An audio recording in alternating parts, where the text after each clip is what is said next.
ఉన్న బంగారాన్ని విడిపించి ఆ రోజు ఆన్లైన్ రేటుకే మేము కొంటాం. Sharma gold company. నేను Niroshan. Right now I am with ring master. Matka king అని. మట్కా అంటే ఏంటి సార్ అసలుకి? ఒక జూదం ఉండేది మట్కా అని. Form of gambling. నరేషన్ ఇచ్చిన తర్వాత జడ్జిమెంట్ మీకు మీరు చేసుకుంటారు, డెఫినెట్ గా బిగ్ స్క్రీన్ మీద సూపర్ డూపర్ హిట్ అవుతుందనే. ఫస్ట్ గెటప్ వేయగానే మిర్రర్ లో చూసుకోగానే మీ ఫీలింగ్ ఏంటి? లేకపోతే తర్వాత రామ్ చరణ్ గారు కానీ, పవన్ కళ్యాణ్ గారు కానీ, చిరంజీవి గారు కానీ లుక్ చూసినప్పుడు ఇచ్చిన కాంప్లిమెంట్ ఏంటి, ఏమని చెప్తారు? చరణ్ అన్న మొన్న టీజర్ చూసిన తర్వాత ఒక మాట, చిరంజీవి గారు కూడా బాగా అప్రిషియేట్ చేశారు. అంటే ఇప్పుడు బాబాయ్ని చూస్తున్నప్పుడు ఏమనిపిస్తుంది? మనిషి అనుకుంటే ఏదైనా చేయగలుగుతాడు అనే దానికి నిదర్శనం అది. అంటే ఇట్స్ స్మాల్ ఎగ్జాంపుల్. ఫ్యామిలీస్ ఎలా ఉండాలో ఒక్క సీన్ చూసి మొత్తం అన్నదమ్ములు అసలు మాట్లాడుకోలేని శత్రువులు కూడా దగ్గర అయిపోయారు. పవన్ గారు వైఫ్ వచ్చి ఆయన చెప్పుల్ని ఇలా పట్టుకొని వెళ్ళే సీన్ ఏమనిపించింది అసలు? అక్కడ ఉన్నారు కాబట్టి ఆ రోజంతా. అంటే నేను పుట్టినప్పటి నుంచి మా ఇంట్లో అలాగే. మీకు ఎక్కువ ఓసీడీ అని విన్నాను సార్. చుట్టుపక్కల ఉన్నవన్నీ కొంచెం నీట్గా ఉండాలనే ఉద్దేశం. ఎవరి దగ్గర నుంచి వచ్చింది అది? ఇంట్లో మా అమ్మ దగ్గర నుంచి.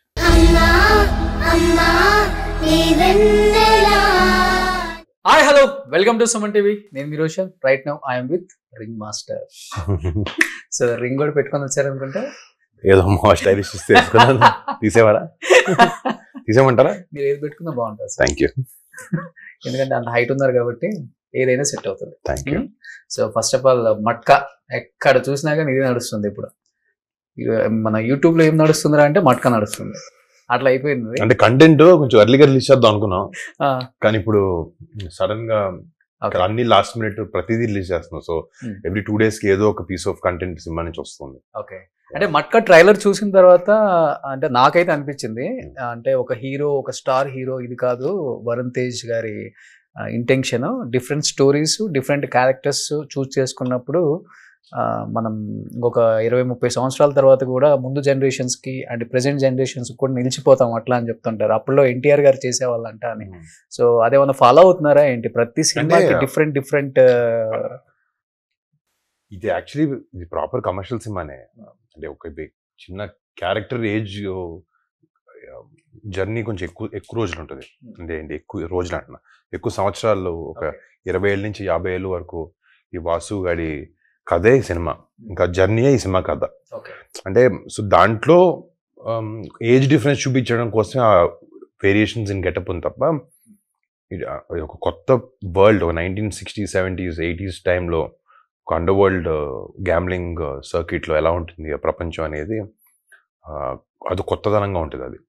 బట్ ఇట్స్ అగైన్ కమర్షియల్ సినిమాకి నాన్ కమర్షియల్ సినిమాకి అనే డిఫరెన్సెస్ ఆర్ నాకు తెలియదు. కమర్షియల్ సినిమా అంటే ఎనీథింగ్, ఒక కోర్ ఎమోషన్, ఒక చాలా మందికి కనెక్ట్ అయ్యే కోర్ ఎమోషన్ ఏదైనా ఉందంటే అదే కమర్షియల్ ఫిల్మ్. అంటే మాస్ అపీల్ అంటే ఆబ్వియస్లీ దేర్ సమ్ సాంగ్స్ కానీ, ఫైట్లు కానీ, ఒక థియేట్రికల్ హై వచ్చే ఫీలింగ్స్ కానీ, అవన్నీ మాత్రం మట్కాలు ఉన్నాయి. సో ఇది ఒక టిపికల్ కాదు, సారీ, ఇది ఒక ప్రాపర్ కమర్షియల్ ఫిల్మ్. మట్కా అంటే ఏంటి సార్ అసలుకి? అంటే ఒక జూదం ఉండేది మట్కా అని. It's form of gambling. ఇంతకుముందు లాటరీ ఉండేది కదా, 15 రోజులకి ఒకసారి మీరు వెళ్ళి ఒక నంబర్ తీసుకుంటే ఒక చీటీ ఇస్తారు. చీటీలో మీకు ఒక సీరియల్ నెంబర్ లాంటిది ఒకటి ఉంటుంది.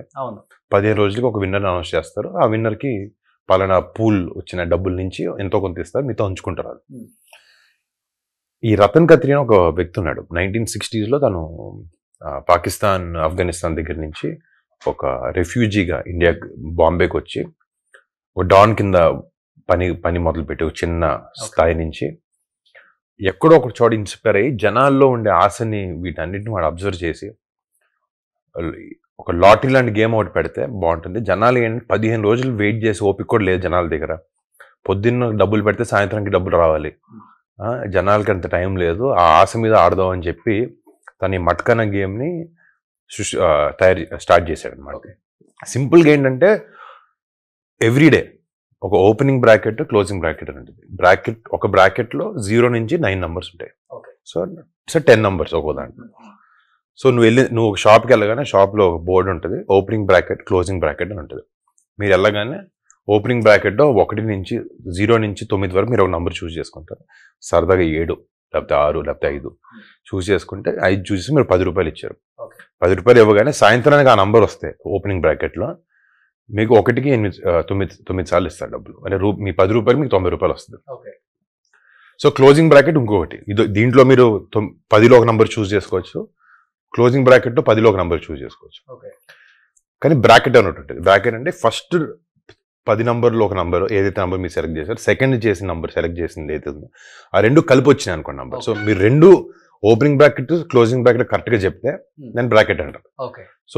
సో అలా నంబర్ మీరు కరెక్ట్గా చెప్తే మీకు మీ రూపాయికి 90 రూపాయలు వస్తుంది. సో అదొక జనాల్ని ఈ జూదంలోకి అసలు లాగేశాడు అనమాట ఆ టైంలో తను. సో అంటే ఎవరో పెద్ద పెద్ద వాళ్ళు కాదు, చిన్న చిన్న రిక్షా దొక్కేవాళ్ళు, ఆటో నడుపుకునే వాళ్ళు, డైలీ కూలీగా పనిచేసే వాళ్ళు, వాళ్ళకి ఎంత డబ్బులు వస్తాయి ఆ టైంలో. వాడు 5 రూపాయలు సంపాదించుకుంటే 1 రూపాయి వెళ్ళి మటక మీద పెట్టే లాగా ఆ వ్యసనాన్ని క్రియేట్ చేశాడు ఆ టైంలో. సో ఆ టైంలో ఎంత పెద్దగా అయిందంటే గేమ్, ఎంత పెద్దగా విస్తరించిందంటే గేమ్. ఆ టైంలో సడన్ గా ఇప్పుడు నల్లధనానికి వైట్ మనీకి ఏంటంటే ప్రతి మనీ గవర్నమెంట్లోనే ప్రింట్ అవుద్ది, కానీ అది బయటకు వచ్చిన తర్వాత అకౌంటబిలిటీ ఉండాలి డబ్బులకి.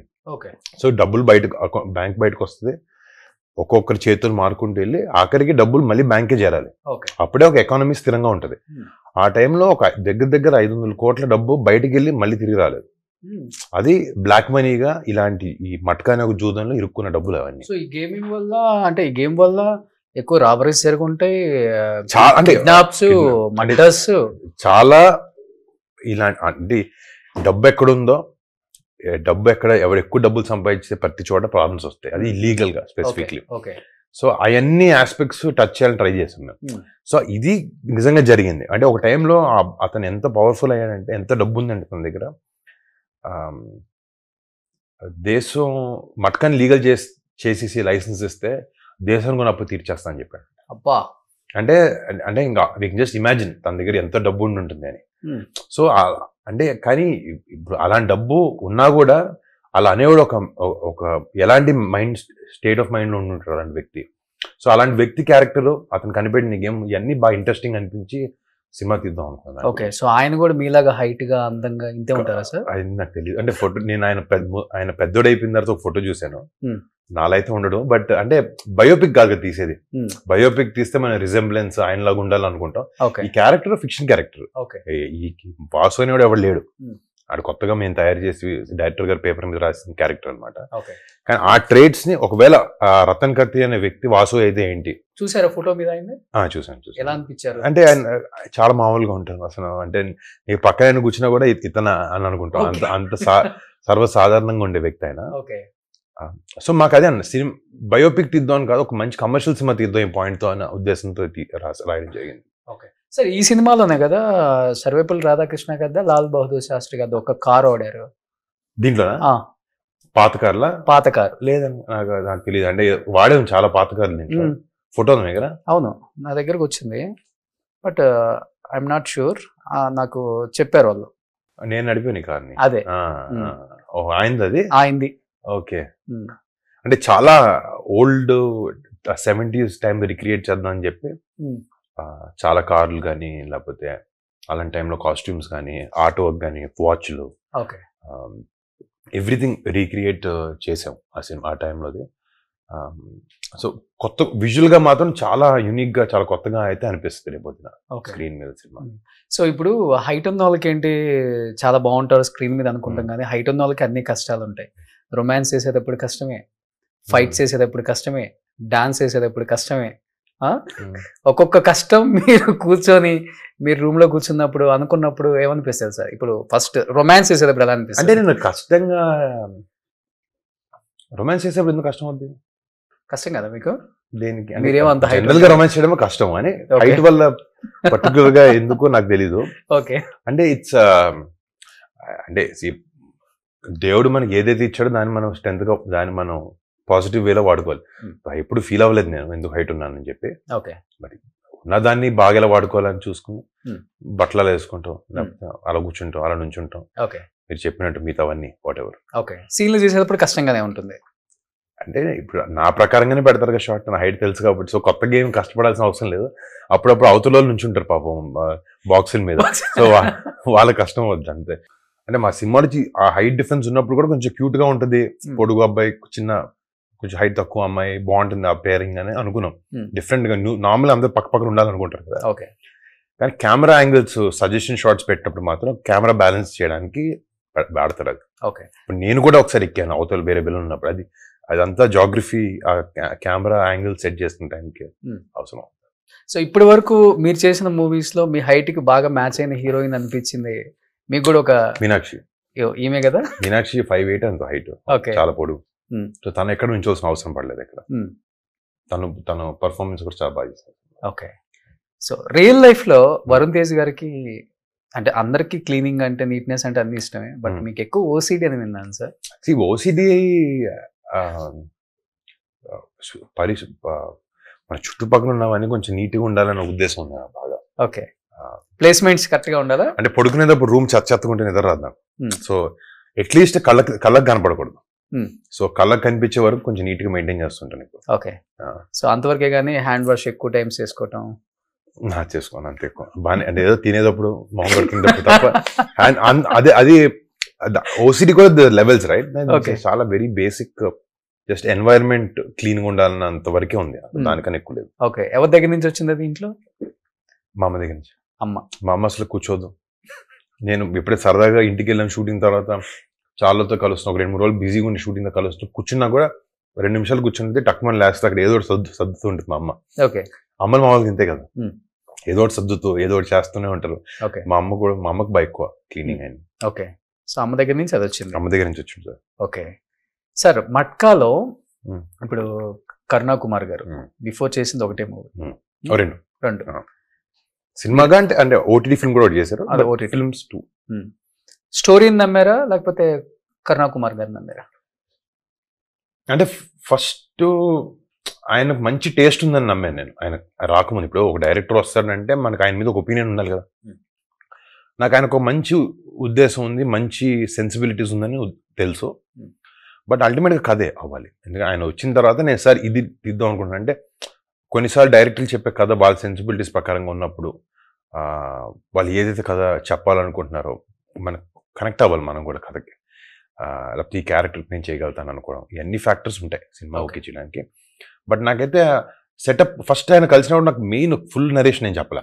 కథ చిన్న సెటప్, ఇది ఈ టైం ఫ్రేమ్లో జరుగుతుంది, ఇలాంటి ఒక గేమ్ బేస్ మీద ఇలా ఒక ర్యాగ్స్ టు రిచెస్ స్టోరీ, వాడు ఎంత కష్టపడి పైకి వెళ్ళాడు, వాడికి ఎంత ప్రాబ్లమ్స్ ఫేస్ చేశాడు, ఇవన్నీ చెప్పారు. సార్ సెటప్ ఇంట్రెస్టింగ్ ఉంది సార్, చాలా రూటెడ్గా ఉంది కదా, మీరు వర్క్ చేసుకుని వస్తారు, నాకు ఒక 2 months టైం కావాలన్నారు. వచ్చిన తర్వాత ఏదైతే నరేషన్ ఇచ్చారో నాకు చాలా బాగా నచ్చింది సినిమా. అంటే నరేషన్ ఇచ్చిన తర్వాత జడ్జిమెంట్ మీకు మీరు చేసుకుంటారు, డెఫినెట్ గా బిగ్ స్క్రీన్ మీద సూపర్ డూపర్ హిట్ అవుతుందనే అనేది అది అనిపిస్తుంది కదా. అనిపించాలి కదా, లేకపోతే 200 రోజులు ఎందుకు ఇస్తాం ప్రతి సినిమాకి? అది అనిపించకపోతే అసలు షూటింగ్ వెళ్ళాం కదా. ఓకే, కానీ అదే అన్న సినిమాలు చేయడం అనేది కొంచెం రిస్కీ జాబ్, మీకు తెలిసిందేది. ఇప్పుడు ఒకరు కాదంటే ఇద్దరు డెసిషన్ తీసుకుని, ఇద్దరు కాదంటే 5 మంది లేదా 10 మంది లేదా 20 మంది. 20 మంది కన్నా మించి మనం కథలు చెప్పి డెసిషన్ తీసుకుని సినిమాకి వెళ్ళాం నేనేది మన సైడ్ నుంచి. కానీ మన సినిమా తీసేది కొన్ని లక్షల కోట్ల మందికి సినిమా తీస్తాం చూడ్డానికి. అంతమందిని కన్విన్స్ చేయాలి అంటే ఒక 20 బ్రెయిన్లు బిహైండ్ ఇట్ వర్క్ చేయాలి. అంటే అది ఎప్పుడూ ఒక టఫ్, నా ప్రకారం ఏంటి టఫెస్ట్ జాబ్ స్క్రిప్ట్ పట్టుకోవడమే. మిగతావన్నీ తర్వాతే వస్తాయి.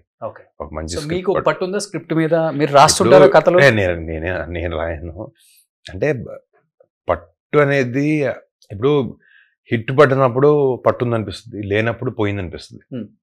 సో ఇప్పుడు హిట్లు సినిమాలు తొలిప్రమైన ఆడుతుంటే మన డెసిషన్ కరెక్ట్గా ఉంది, మన సింక్తోనో మన డెసిషన్ జనాలు కూడా సింక్ అవుతుంది అని అనుకుంటాం. ఇప్పుడు మొన్న 2 సినిమాలు ఆడలేదు అనుకున్నాను, అప్పుడు కరెక్ట్ ఏంటి మనం వర్కౌట్ అవ్వట్లేదు, మనం అనుకుంటుంది ఒకలా ఉంది, జనాలు యాక్సెప్టెన్స్ ఒకలా ఉంది అని వద్దు. ఎప్పుడు ఏంటంటే ఈ కొట్టుమిట్టాడడం ఎప్పుడు ఉంటుంది, పెద్ద పెద్ద సూపర్ స్టార్స్ కానీ కొత్తగా వచ్చే యాక్టర్స్కైనా లేకపోతే నాలాగా ఉన్న యంగ్ యాక్టర్కైనా కూడా ఈ struggle to find a good script అనేది అది ఫర్ ఎవర్.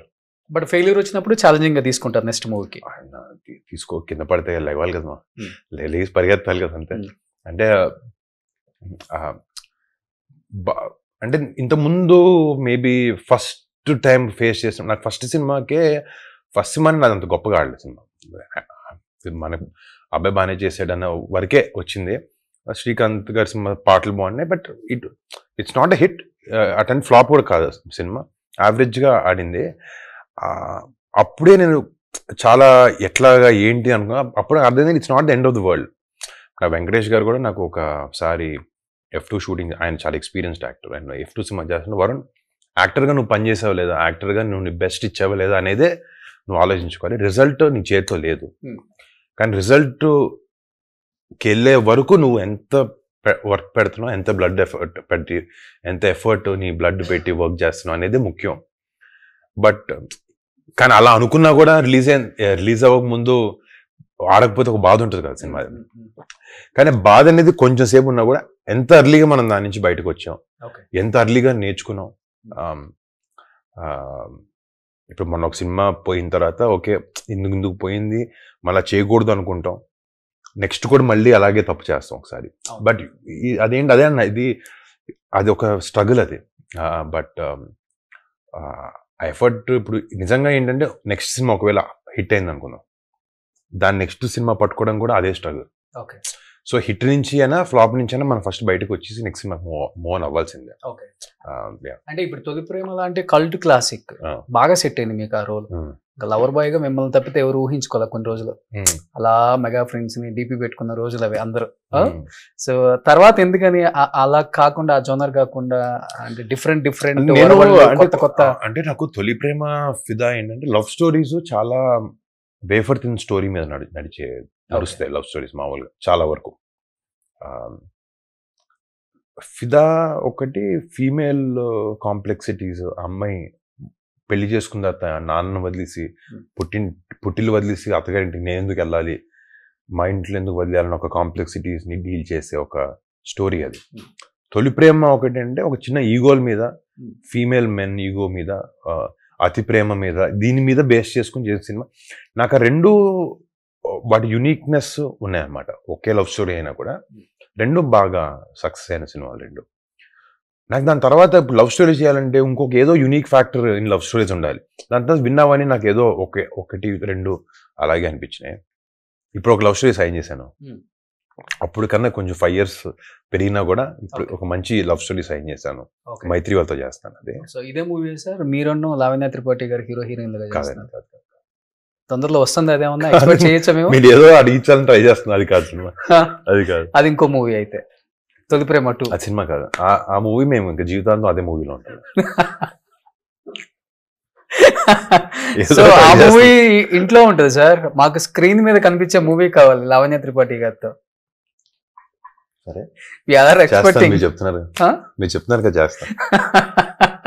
సో ప్రామిస్ చేశారు మేడం, మీకే ప్రామిస్ చేశాను ఇక్కడ సుమన్ టీవీ లైవ్ లో. సార్ ఈ వింటేజ్ క్యారెక్టర్స్ ని మీరే చూస్ చేసుకుంటున్నారా, ఎవరైనా సజెషన్స్ ఇచ్చారా ఇంట్లో, లైక్ రామ్ చరణ్ గారు కానీ లేకపోతే పెన్నాన్ గారు కానీ? అంటే ఏం లేదు, హైట్ అలా ఏం లేదు స్క్రిప్ట్ లో. ఇప్పుడు మీరు ఇందాక లవ్ స్టోరీ అలా బాగుంటుంది అంటున్నారా, ఒక్కొక్కరికి కొన్ని సూట్ అవుతాయేమో. మేబీ నాకు నేను చేసిన సినిమాలు ఇప్పుడు కంచె కానీ, గద్దలకొండ గణేష్ కానీ, గద్దలకొండ గణేష్ ఒక ఎపిసోడ్ ఒకటే వింటేజ్ ఎపిసోడ్ ఒకటి ఉంటుంది, అండ్ అంతేనా. ఈ సినిమా ఒకటి ఎక్కడో స్క్రిప్ట్ నెసెసిటీతోనే వచ్చినవి అవి. మేబీ డైరెక్టర్ కూడా ఈ రెట్రో లుక్కి వరుణ్ బాగుంటాడు అని నాకు ఆయన చెప్పడం అదే చెప్పారు. పాత రోజుల్లో హీరో ఇలా యాక్టర్ అనేవారు, ఇట్లా హీరోలు ఇలా ఉండేవారు రింగుల జుట్టుతో, ఇట్లా హైట్ ఇట్లా అన్నారు. మేబీ ఆయన కనిపించి ఉండొచ్చు నేను స్టోరీలో, క్యారెక్టర్లో, అందుకే ఆయన వచ్చి నాకు చెప్పారు. సో అంటే అన్ని క్యారెక్టర్స్ కి అందరూ అప్రిషియేషన్ ఇవ్వరు, బట్ కొన్ని క్యారెక్టర్స్ కి మటుకు డెఫినెట్ గా రోల్స్ కి డెఫినెట్ గా ఇస్తారు, ఆ గెటప్స్ కూడా.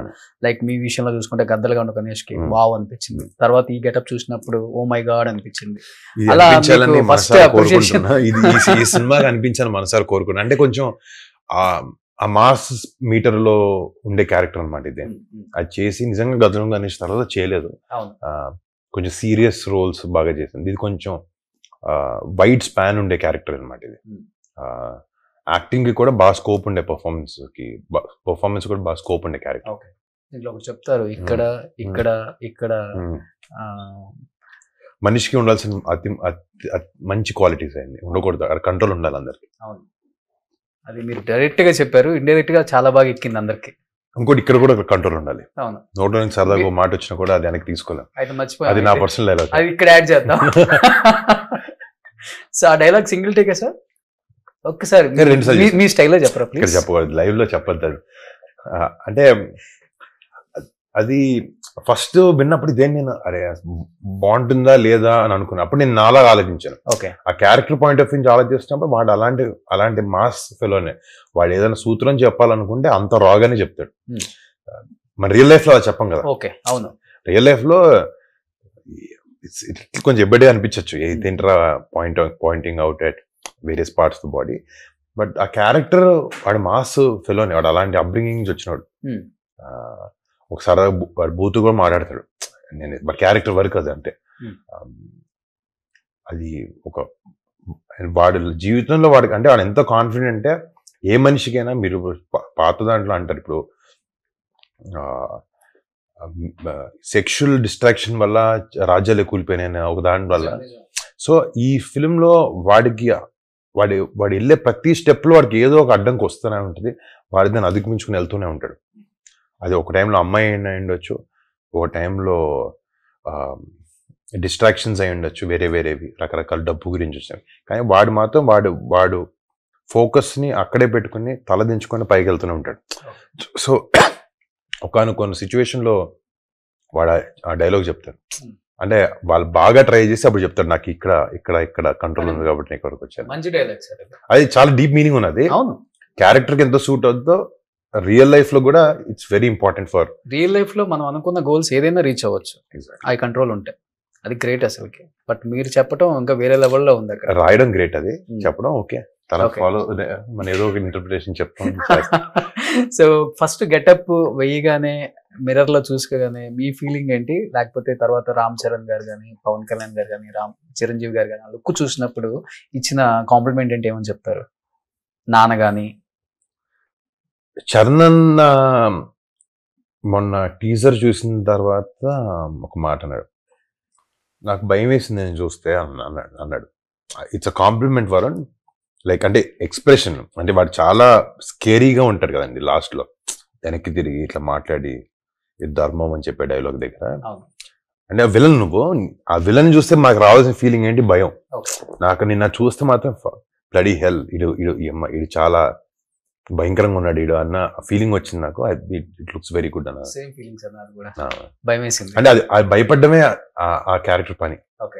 ఇంటిమిడేట్ చేయడం అనమాట, మోర్ దెన్ భయపడ్డం, ఇంటిమిడేట్ చేయడం. చిరంజీవి గారు కూడా బాగా అప్రిషియేట్ చేశారు. అంటే ఎఫర్ట్ కనపడుతుంది నువ్వు పెట్టింది సినిమాలో ఈ క్యారెక్టర్ ప్లే చేయడం అని చెప్పి. డాడీ మా నాన్న ఆబ్వియస్లీ ఇంకా అంత వోకల్ గా చెప్పకపోయినా ప్రతిసారి నువ్వు కష్టపడుతున్నావు,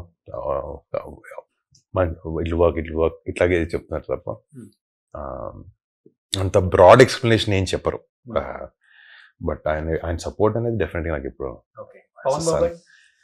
బాబాయ్కి జస్ట్ నేను పోస్ట్ అప్పుడే చూపించాను ఒకసారి కలిసి. బాబాయ్ మీకు తెలుసు ఎంత బిజీ ఉన్నారు. నాకు కూడా ఆయనకి ట్రైలర్ గిల్లర్ పంపించి డిస్టర్బ్ చేయడం లేదు నాకు అసలు. సో మనం కలిసినప్పుడు బాబాయ్ని పోస్టర్ చూపించాను బాబాయ్కి ఫోన్లో. చాలా బాగుంది, లుకింగ్ వెరీ గుడ్. ఇప్పుడు నాన్న ఏది చెప్పాలనుకున్నా డైరెక్ట్ గా చెప్తారా, లేకపోతే ఎక్స్ప్రెషన్స్ తో ఎక్కువ చెప్తారా? మా నాన్న కొంచెం ప్రాక్టికల్ గానే ఉంటాడు నాతో. ఆయన బాగా ఓపెన్ మైండ్. అంటే ఒక ఏజ్ వరకు అన్ని విషయాలు చెప్పేవారు. ఇప్పుడు ఆయన నీకు తెలుసు నీ లైఫ్ నువ్వు ఏం చేయాలో,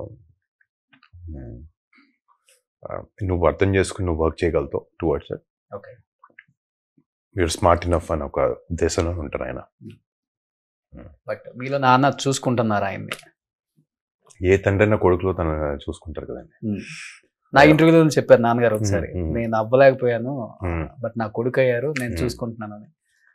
అంటే తండ్రికి గర్వంగా ఉండేట్టు చేయాలంటుంది ఏ కొడుకైనా. అంటే నాకు కూడా చిన్నప్పటి నుంచి మా మా ఇంట్లో వాళ్ళు, మా పెద్దనాన్న కానీ మా నాన్నగారు కానీ వాళ్ళ పేరు నిలబెట్టాలి.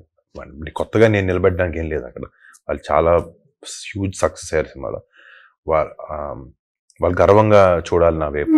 ఒక అప్రిసియేషన్ ఎలా ఒక యాక్టర్గా మనం జనాలు మనల్ని అప్రిషియేట్ చేయాలని ఎలా అనుకుంటామో, అలాగే పేరెంట్స్ నుంచి కూడా వాళ్ళు మనల్ని గర్వంతో చూడాలి, వాళ్ళు గర్వపడాలి మనం చేసే పనుల మీద అన్న ఒక దాంట్లో ఉంటుంది. సో మీరు అన్నారు బాబాయ్ బాగా బిజీగా ఉన్నారని, ఎలా అనిపిస్తుంది? బిఫోర్ ఎలక్షన్స్ అప్పుడు మనం ఒక ఇంటర్వ్యూ చేసాం, అప్పుడు డెఫినెట్ గా అనుకుందాం గట్టిగా కొడతారు అని. 21 అని ఎవరు కూడా ఎక్స్పెక్ట్ చేయాలి, జనసేన కార్యకర్తలు కూడా, జనసేన లీడర్స్ కూడా. ఇప్పుడు బాబాయ్ని చూస్తున్నప్పుడు ఏమనిపిస్తుంది? అంటే అదే అండి, రెసిలియన్స్ ఒక వ్యక్తిలో, అది మనిషి అనుకుంటే ఏదైనా చేయగలుగుతాడనే దానికి నిదర్శనం అది. అంటే ఇట్స్ స్మాల్ ఎగ్జాంపుల్. మా అందరికీ బాబాయ్కి ఎంత ప్రజాసేవ చేయాలనే ఉద్దేశం ఉందనేది మా అందరికీ, కుటుంబ సభ్యులందరికీ దగ్గర నుంచి తెలుసు. మీరందరూ లాస్ట్ ఒక 8 years 10 years నుంచి ఆయన చూస్తున్నారు. నాన్నకైతే చిన్నప్పటి నుంచి తెలుసు ఆ విషయం ఇప్పుడు. బట్ ఫస్ట్ టైం ఆయన రావడం ఒక డిఫరెంట్ ప్రపంచం, సినిమా కన్నా పక్కన పెడితే పొలిటికల్ ప్రపంచంలో అలా రానివ్వడం, అంత సక్సెస్ఫుల్గా లాస్ట్ ఎలక్షన్ రిజల్ట్ ఉండడం, నిజంగా అది it shows his resilience and shows his never give up attitude. అంటే అది దేనికి లొంగలేదు బాబాయ్, నుంచుని నిజాయితీగా పోరాడాడు కాబట్టి ఆ రిజల్ట్ వచ్చింది. దేనికి లొంగరు కదా ఆయన, ఆయనకు అవసరం లేదు. ఓకే, ఎందుకంటే ఆయన నమ్ముకుంటాడు కాబట్టి ఈజ్ వెరీ ఆనెస్ట్. సో గెలిచిన తర్వాత కూడా చాలా ఫైట్ చేస్తున్నారు సార్. ఫైట్ చేసింది, గెలిచింది ఫైట్ చేయడానికి. అందరూ ఫైటింగ్ ముందు చేస్తారు తప్ప, but to fight for the people. ఆయనకి వాట్ ఎవర్ హీస్ టుడే జనాల కోసమే చేయాలనే ఒక ఉద్దేశంతో ఆయన ఈ సిచ్యువేషన్కి వచ్చింది. లేకపోతే పొలిటికల్గా ఈరోజు ఆయన ఏది పొజిషన్లో ఉన్నారో. సో ఒకటి చెప్పండి, ఎందుకంటే ఫ్యామిలీస్ ఎలా ఉండాలో ఒక్క సీన్ చూసి మొత్తం అన్నదమ్ముళ్ళు అసలు మాట్లాడుకోలేని శత్రువులు కూడా దగ్గర అయిపోయారు, చుట్టాలు కూడా దూరం ఉన్న వాళ్ళు దగ్గర అయిపోయారు. ఆయన గెలిచిన తర్వాత ఇంటికి వచ్చి సాష్టాంగ నమస్కారం పెడతారు పెద్దనాన్న గారికి, నాయనమ్మకి, పెద్దమ్మకి. మీరు అక్కడే ఉన్నారు. అండ్ పవన్ గారి వైఫ్ వచ్చి ఆయన చెప్పుల్ని ఇలా పట్టుకొని వెళ్ళే సీను, ఇవన్నీ చూస్తున్నప్పుడు ఎవరికి అసలు కంట్రోల్ చేసుకోలే ఎమోషన్స్. మీకు ఏమనిపించింది అసలు అక్కడ ఉన్నారు కాబట్టి ఆ రోజంతా? అంటే నేను పుట్టినప్పటి నుంచి మా ఇంట్లో అలాగే ఉంటాం, నాకు అది కొత్త కాదు. సో మా ఫస్ట్ టైం కనిపించింది, మీకు చూసారు కాబట్టి మీకు కొత్తగా అనిపిస్తుంది. మా కళ్యాణ్ బాబాయ్ మా పెద్దనానికి ఇచ్చే రెస్పెక్ట్, అదే రెస్పెక్ట్ నేను చిన్నప్పటి నుంచి చూస్తున్నాను. మా ఇంట్లో పెద్దవాళ్ళకి మేము ఇచ్చే రెస్పెక్ట్ అలాగే ఉంటుంది ఎప్పుడు. మన అలాగే పెంచారు. మా బాబాయ్ అయినా మా పెద్దనాన్న కన్నా చిన్న కాబట్టి నెక్స్ట్ జనరేషన్ మేమైనా కూడా మేమందరం అలాంటి అప్బ్రింగింగ్తో పెరిగాం. సో నాకు విజువల్గా నాకు అది కొత్త కాదు, నేను అది రోజు ఇంట్లో చూస్తూనే ఉంటాను. ఆ కైండ్ ఆఫ్ రెస్పెక్ట్ పెద్దనాన్నకి ఆయన ఇచ్చేది, మా నాన్నగారికి ఇచ్చేది, మా నాన్నగారు మా పెద్దనాన్నకి ఇచ్చేది. గెలిచి తీసుకొచ్చి మీ కాళ్ళ ముందు పెట్టాను ఒక అదైతే సూపర్. అది ఇందాక అన్నట్టు ఫాదర్ ఫిగర్ లాంటి వాళ్ళు కదండి చిరంజీవి గారు మా అందరికి.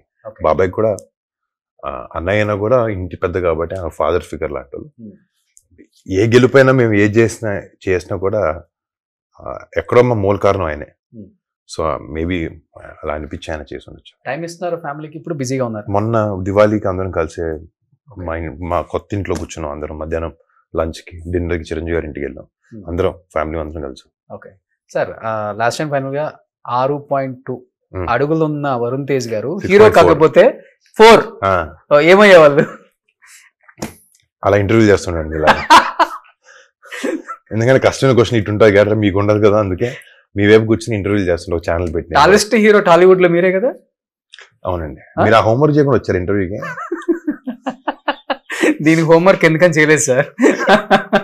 అదే యూజువల్గా బట్టలు ఎక్కడ తీసుకుంటారు, దొరుకుతాయా మీకు హైదరాబాద్ లో? దొరుకుతాయి. చెప్పండి, మీకు అవసరం లేదు కదా, మీకు ఇంత పొడుగు బట్టలు మీరేం చేస్తారు? బర్త్డే గిఫ్ట్ గా పంపుదామని. Thank you so much. Super. 14th release అవుతుంది కాబట్టి మట్కా ఏం చెప్పాలనుకుంటున్నారు ఆడియన్స్? అది ఒక మాస్ ఎంటర్టైనర్, ప్రతి సెక్షన్ ఆఫ్ ఆడియన్స్ కి అందరికి నచ్చుతుంది.